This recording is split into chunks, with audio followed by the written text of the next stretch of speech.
제13장. 내가 이제 세 번째 너희에게 가리니 두세 증인의 입으로 말마다 확정하리라. 내가 이미 말하였거니와 지금 떠나 있으나 두 번째 대면하였을 때와 같이 전에 죄 지은 자들과 그 남은 모든 사람에게 미리 말하노니 내가 다시 가면 용서하지 아니하리라. 이는 그리스도께서 내 안에서 말씀하시는 증거를 너희가 구함이니 그는 너희에게 대하여 약하지 않고 도리어 너희 안에서 강하시니라. 그리스도께서 약하심으로 십자가에 못 박히셨으나 하나님의 능력으로 살아계시니 우리도 그 안에서 약하나 너희에게 대하여 하나님의 능력으로 그와 함께 살리라. 너희는 믿음 안에 있는가? 너희 자신을 시험하고 너희 자신을 확증하라. 예수 그리스도께서 너희 안에 계신 줄을 너희가 스스로 알지 못하느냐? 그렇지 않으면 너희는 버림받은 자니라. 우리가 버림받은 자 되지 아니한 것을 너희가 알기를 내가 바라고, 우리가 하나님께서 너희로 악을 조금도 행하지 않게 하시기를 구하노니 이는 우리가 옳은 자임을 나타내고자 함이 아니라 오직 우리는 버림받은 자 같을지라도 너희는 선을 행하게 하고자 함이라. 우리는 진리를 거슬러 아무것도 할 수 없고 오직 진리를 위할 뿐이니 우리가 약할 때 너희가 강한 것을 기뻐하고 또 이것을 위하여 구하니 곧 너희가 온전하게 되는 것이다. 그러므로 내가 떠나 있을 때 이렇게 쓰는 것은 대면할 때 주께서 너희를 넘어뜨리려 하지 않고 세우리 하여 내게 주신 그 권한을 따라 엄하지 않게 하려 함이라. 마지막으로 말하노니 형제들아, 기뻐하라. 온전하게 되며 위로를 받으며 마음을 같이하며 평안할지어다. 또 사랑과 평강의 하나님이 너희와 함께 계시리라. 거룩하게 입맞춤으로 서로 문안하라. 모든 성도가 너희에게 문안하느니라. 주 예수 그리스도의 은혜와 하나님의 사랑과 성령의 교통하심이 너희 무리와 함께 있을지어다. 아멘.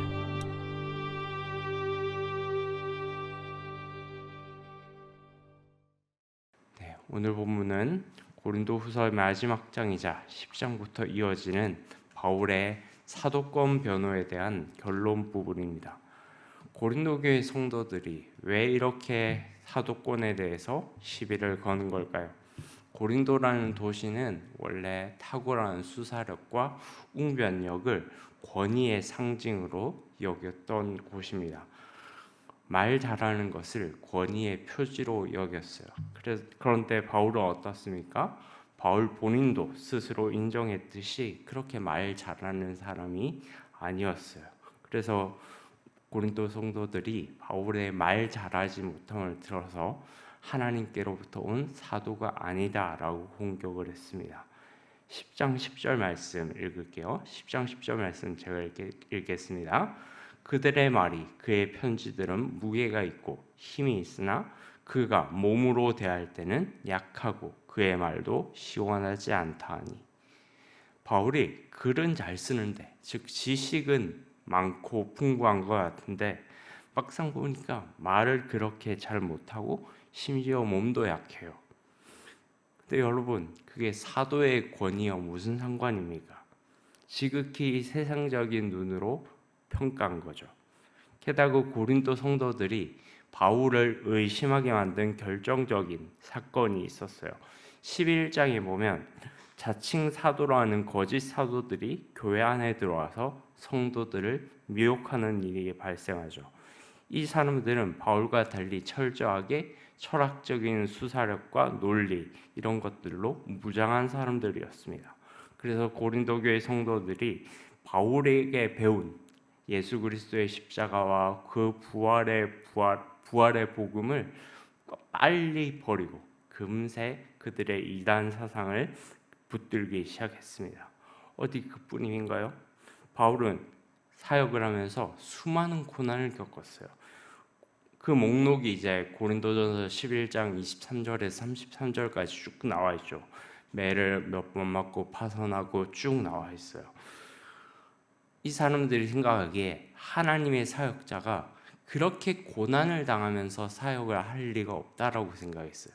하나님께서 당신의 종을 그런 고난의 구렁텅이 속으로 몰아넣으시면서까지 사역을 시키실 리가 없다라고 생각을 했습니다. 정말 하나님의 사역자라면 멋지고 영광스럽고 고상하게 사역을 해야 된다고 생각했죠. 그래서 바울이 12장에 딱 들어가자마자 뭘 하냐면 간증을 해요. 자기가 3층 천에 갔다 왔다고 간증을 합니다. 그것은 사실은 그 어떤 고린도 성도들이 가졌던 성령의 은사보다도 더 신비한 체험이었거든요. 근데 바울이 그거를 간증하면서 무익하다, 어리석다 이런 말을 해요. 그런 것들이 왜 11절에 보면 뭐라고 나와 있냐면 약간 풀어서 해석하면 이런 거예요. 나는 정말 이게 무익한 걸 알고 어리석은 걸 알아서 정말 하기 싫은데 니네가 하도 사도권에 대해서 뭐라 하니까 내가 어쩔 수 없이 이야기한다. 이런 식으로 이제 이야기를 합니다. 그만큼 이 사도권에 대한 사도라면 뭔가 특별하고 아주 말 잘하고 고난이 없고 아주 신비한 성령의 체험을 하고 이런 사람들로 지극히 세상적인 기준으로 각인을 했기 때문에 바울을 계속해서 공격하는 거죠. 실제로 바울이 경험한 하나님은 약한 데서 강해지는 능력을 주시는 하나님이었습니다. 그런데 이 고린도 교회는 전혀 그런 하나님을 경험하지 못했죠. 뛰어난 웅변술, 명예, 철학, 강함 이런 것들로 사람을 판단하고 있습니다. 바울은 지금 이것을 너무 안타까워하고 있는 거예요. 이런 것들이 교회 안에 들어와 있다는 거예요. 자, 근데 이제 오늘 13장에 넘어가면 이런 사람들에 대한 바울의 어조가 아주 강경하게 바뀌는 것을 볼 수 있어요. 13장 1절 말씀 같이 읽겠습니다. 13장 1절 말씀 시작. 내가 이제 세 번째 너희에게 가리니 두세 증인의 입으로 말마다 확정하리라. 바울이 아주 강한 의지로 세 번째 너희에게 가겠다라고 지금 말하고 있습니다. 통보를 하는 거죠. 참고로 첫 번째는 바울이 이제 고린도 교회를 처음 방문해서 그 교회를 개척하고 1년 6개월 동안 사역을 한 시기고요. 두 번째 고린도 교회 방문은 고린도후서 2장에 우리가 이미 살펴봤던 것처럼 근심과 슬픔 중에 나아간 방문이었어요. 그리고 지금 세 번째로 간다라고 말하고 있는 거죠. 방문 목적은 뭐예요? 지금까지 고린도 교회가 바울을 대적했던 그 모든 상황들과 고린도 교회 성도들이 지었던 그 죄에 대해서 정확하게 밝히기 위함이었습니다. 두세 증인의 입으로 말마다 확정한다라는 말은 신명기 19장 15절에 나와 있는 율법의 근거 말씀입니다. 어떤 사람들을 정당하게 재판할 때는 두세 증인의 입으로 그 증인의 참이라는 것을 확정해야 된다라고 그 율법에 규정하고 있어요. 그리고 바울은 아주 뭔가 무서울 정도로 단호하게 이런 말을 합니다. 2절 말씀 함께 보죠. 2절 말씀입니다. 시작. 내가 이미 말하였거니와 지금 내가 떠나 있으나 대면했을 때와 같이 전에 죄 지은 자들과 그 남은 모든 사람들에게 미리 말하노니 내가 다시 가면 용서하지 아니하리라. 다시는 용서하지 않겠다. 뭔가 무섭죠? 와. 이렇게 성도가 이렇게까지 사도가 성도들을 향해서 이런 말을 할 수 있느냐? 라고 할 수도 있을 거예요. 근데 바울이 이렇게 강경한 어조를 쓰는 이유가 3절에 나옵니다. 이는 그리스도께서 내 안에 말씀하시는 증거를 너희가 구함이니. 무슨 말입니까? 성도들 중에 일부가 바울더러 이런 말을 하는 거예요. 지금 네 말이 예수 그리스도의 말씀에 따른 것인지 우리에게 증명하라. 뭘 어떻게 증명하라는 거예요? 이건 선을 넘어도 단단히 넘은 거죠. 그동안 바울이 가르쳤던 게 뭐예요? 예수 그리스도의 십자가 부활의 복음만 가르쳤습니다. 고린도전서 2장 2절에 보면 이런 말씀이 있어요. 내가 너희 중에서 예수 그리스도와 그가 십자가에 못 박히신 것 외에는 아무것도 알지 아니하기로 작정했다. 그리고 고린도전서 15장 1절부터 4절에 보면 내가 이미 전한 복음을 너희에게 다시 알게 하겠다라고 말하고 뭐라고 말해요? 성경대로 그리스도께서 십자가에 서 죽으시고 성경대로 장사 지낸 바 되셨다가 사흘 만에 부활하사 이렇게 말합니다. 이게 바울이 모든 곳에서 모든 사람에게 동일하게 가르쳤던 예수 그리스도의 복음이에요. 근데 이 복음이 그리스도께 속한 건지 증거를 보여달래요. 지금 이 사람들이 이게 무슨 말입니까? 도대체 뭘 근거로 이런 무서운 말을 하는 겁니까? 얘네들은 이건 바울만 욕보이는 게 아니라 복음 그 자체이신 예수 그리스도를 욕보이는 것과 똑같습니다. 더 나아가서 뭐가 하나님의 말씀이고 뭐가 하나님의 말씀이 아닌지를 자기들이 판단하겠다는 거예요. 굉장한 교만이죠. 사랑하는 여러분, 지금 이거는 바울이 너무 감정적이거나 목회자가 돼가지고 어떻게 성도들에게 그런 말을 할 수 있느냐라고 비난을 들어야 될 문제가 아니라 그리스도인이라면 절대 할 수 없는 말입니다. 오죽했으면 바울이 5절에서 이런 말을 하겠습니까? 5절 말씀 같이 읽겠습니다. 시작. 너희는 믿음 안에 있는가? 너희 자신을 시험하고 너희 자신을 확증하라. 예수 그리스도께서 너희 안에 계신 줄을 너희가 스스로 알지 못하느냐? 그렇지 않으면 너희는 버림받은 자니라.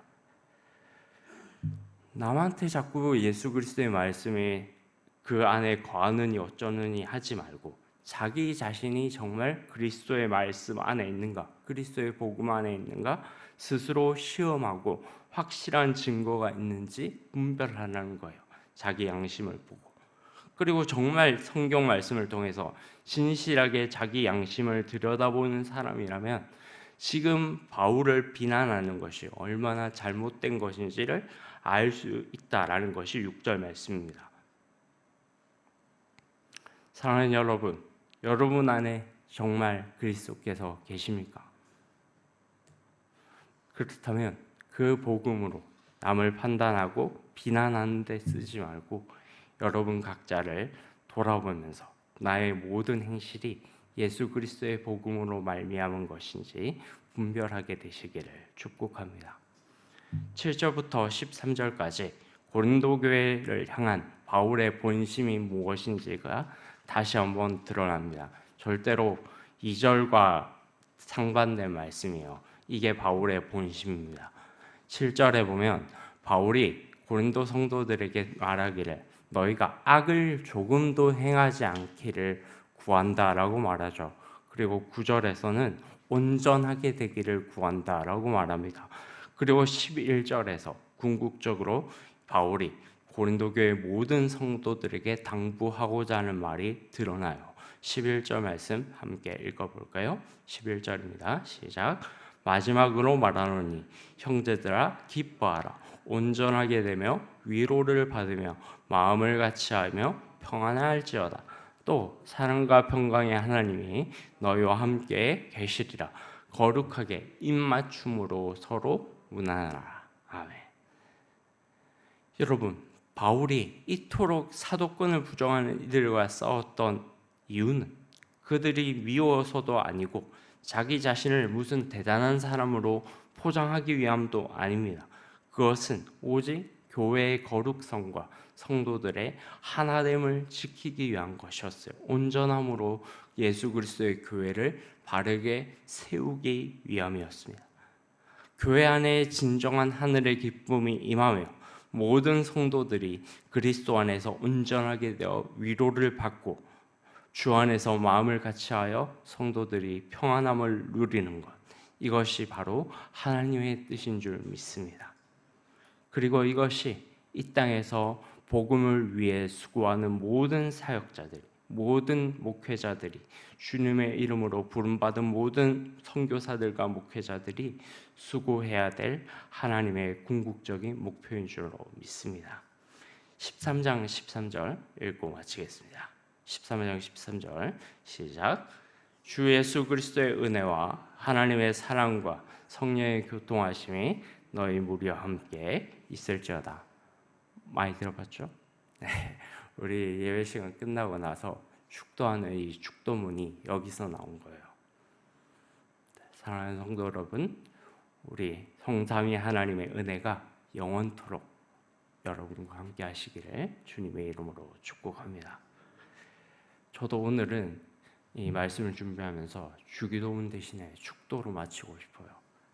그래서 오늘 되게 좀 어색하긴 하지만 제가 마지막으로 기도하고 정말 여러분들을 위해서 간절하게 축도하고 마무리하도록 하겠습니다. 그리고 각자 개인 기도하시고 돌아가시면 되겠습니다. 살아계신 하나님 아버지 은혜를 감사합니다.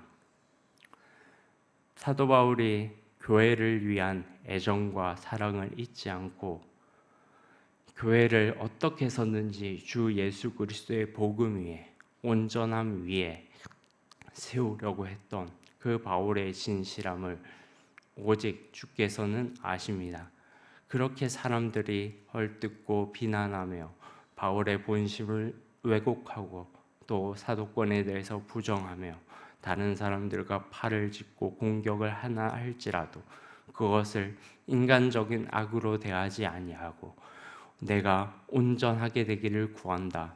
내가 너희에게 주 예수 그리스도의 사랑으로 풍성하게 되기를 구한다라고 했던 그 바울의 고백이 우리 그리스도인의 모든 고백이 될 수 있도록 도와주시옵소서. 악을 악으로 갚지 않고 하나님의 복음에 대해서 그 누구보다도 단호하지만 정말 그 마음 가운데 사랑과 은혜를 잊지 않고 성도들을 권면하며 또 그들을 위해서 기도할 수 있는 우리 모두가 되게 하여 주시옵소서.